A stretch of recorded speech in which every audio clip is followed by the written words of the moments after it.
Sam Bankman-Fried.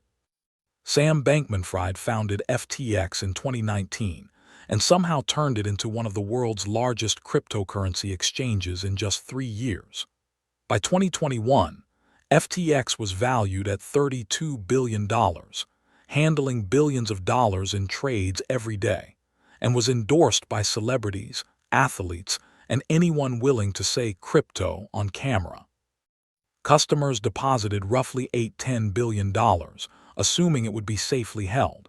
Instead, at least $8 billion was secretly transferred to Alameda Research, Sam's hedge fund, where it was used for risky trades, venture investments, political donations, and luxury real estate. Essentially, customer funds were treated like a shared wallet labeled, "We'll fix this later."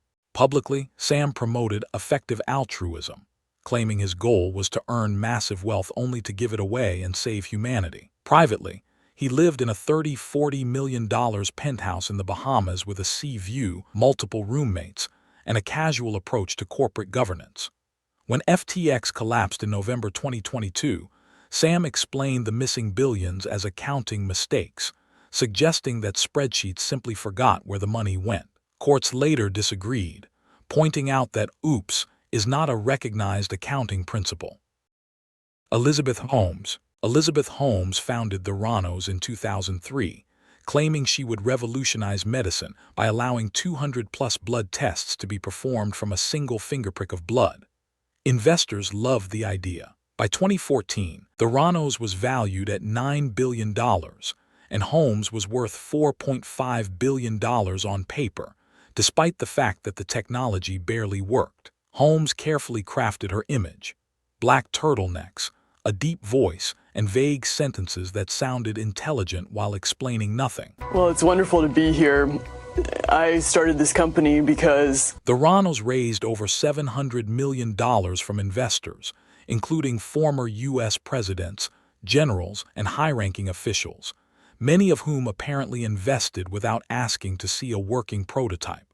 Inside the company, secrecy was extreme. Employees were separated so they couldn't compare notes, and whistleblowers were threatened with lawsuits.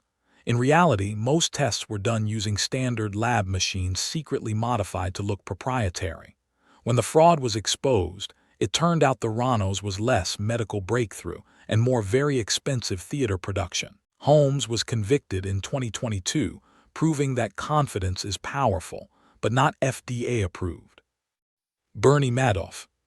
Bernie Madoff ran the largest Ponzi scheme in history, stealing an estimated $65 billion over at least 30 years. His firm promised steady annual returns of 10–12%, which didn't sound suspicious, just boring enough to seem safe. The brilliance of Madoff's scheme was how unexciting it looked.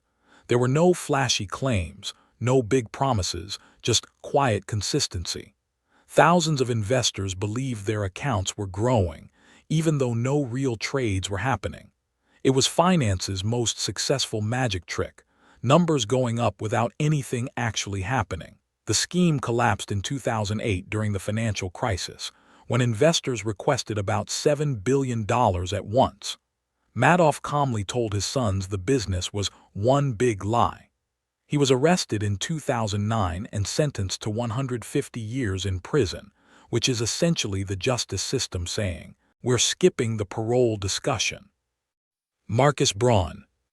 Markus Braun was CEO of Wirecard, a German fintech company once valued at €24 billion and celebrated as Europe's tech success story. Wirecard claimed it processed payments worldwide and generated huge profits year after year. The issue was that €1.9 billion of the company's reported cash didn't exist. For years, journalists and analysts raised red flags, but Wirecard responded by accusing them of market manipulation instead of checking the bank accounts. Confidence was high, facts were optional. In 2020, auditors admitted they couldn't verify the cash because the bank supposedly holding it had no record of it. Wirecard collapsed almost overnight, wiping out billions in shareholder value. Braun went from respected executive to criminal defendant faster than an investor refreshing a stock app. Stanford. Stanford ran Stanford International Bank and promised investors certificates of deposit with returns of 8–15%, far higher than normal banks. Over time, he raised roughly $7 billion from investors across more than 100 countries. Instead of investing safely, Stanford spent the money on private jets, luxury real estate, yachts, and sponsoring professional cricket tournaments, because nothing reassures investors like extremely expensive hobbies.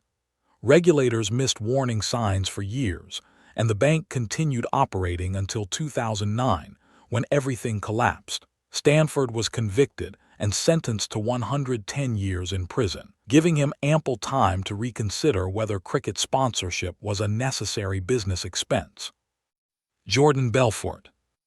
Jordan Belfort ran Stratton Oakmont in the 1990s, making hundreds of millions by manipulating penny stocks. The firm employed over 1,000 brokers, many of whom were trained to sell worthless shares with extreme confidence and motivational shouting. The office culture involved drugs, parties, and behavior that suggested compliance laws were treated as polite suggestions. Investors were promised huge gains, while insiders dumped shares and walked away with the profits. Belfort pleaded guilty, paid about $110 million in restitution, and served 22 months in prison. He later reinvented himself as a motivational speaker, proving that if enthusiasm were taxable, he'd still owe money. Sam Israel. Sam Israel ran the Bayou Group hedge fund, which claimed assets of around $450 million. When the fund began losing money, Israel solved the problem by creating a fake accounting firm to approve fake financial statements. As pressure mounted, Israel attempted to fake his own suicide in 2008 by leaving his car on a bridge. Authorities were unconvinced.